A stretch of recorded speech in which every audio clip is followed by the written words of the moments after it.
प्रभु यीशु मसीह के मधुर और मीठे नाम में आज दिनांक 30 जुलाई दिन रविवार को हम आप सब श्रोताओं का हार्दिक स्वागत करते हैं। आज के दिन के लिए जो वचन है लिया गया है पहला कुरिन्थियों की पत्री उसका 2 अध्याय 15 पद। परंतु जो आत्मिक है वह सब वस्तुओं का न्याय करता है, तो भी कोई उसका न्याय नहीं करता। प्रिय, पवित्र शास्त्र परमेश्वर के संतानों को या फिर परमेश्वर के लोगों को 2 श्रेणियों में बांटता है। पहला वे जो आध्यात्मिक हैं और दूसरा वे जो शारीरिक हैं। प्रियो, जो आध्यात्मिक हैं वे पवित्र आत्मा द्वारा नेतृत्व और मार्गदर्शित किए जाते हैं और वे आध्यात्मिक जीवन में हमेशा ही प्रगति करते रहते हैं। परंतु जो शरीर के लोग हैं वे मन और शरीर की इच्छाओं को पूरा करते हैं और उसी पे आगे बढ़ते जाते हैं। आध्यात्मिक मनुष्य की विशेषताओं में संबंध यह है कि वह आत्मिक है और सभी चीज़ों का न्याय कर सकता है। वो इसलिए क्योंकि वो परमेश्वर की आत्मा के चलने वाला व्यक्ति है। वो किसी भी कार्य में जल्दीबाजी नहीं करता और ना किसी कार्य में लापरवाही करता है।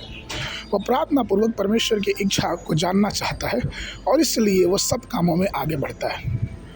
प्रेरित पतरस के जीवन को देखें। अपनी जवानी के दिनों में वह अपनी इच्छाओं के साथ आगे बढ़ा, लेकिन जब प्रभु की उससे मुलाकात हुई तो पवित्र आत्मा के नेतृत्व में उसने पूरा जीवन समर्पित कर दिया।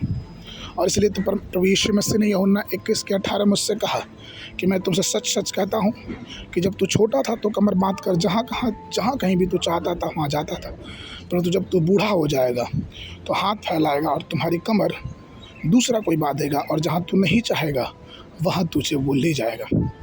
प्रिय, पवित्र आत्मा के नेतृत्व में चलने के लिए स्वयं को पूर्णतः समर्पित करना बहुत ही ज़रूरी है। जब हम पूर्णतः उसको समर्पित कर देते हैं तो हमें कोई भी निर्णय लेने में आसानी होती है। वो इसलिए क्योंकि परमेश्वर की आत्मा हमें हर कार्यों में अगुवाई करता है। वो हमारे विवेक से बातचीत करता है। वो जानता है कि हमारे लिए कौन सा मार्ग सही है।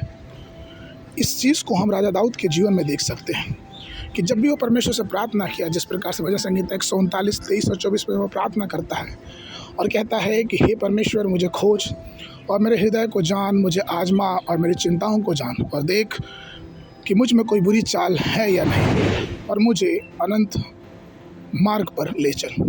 प्रियो, दाऊद अपने आप को जानता था कि उसको परमेश्वर के मार्ग पर चलना है तो उसे अपने आप को पूरी तरह समर्पित करना पड़ेगा। इसी प्रकार से हम पौलुस के बारे में भी देखते हैं।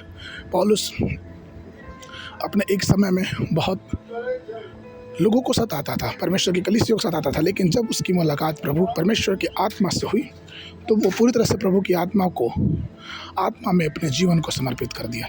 इसलिए प्रभु में प्रिय लोगों, आइए हम ये देखें कि हमारा जीवन किसके समर्पण में है।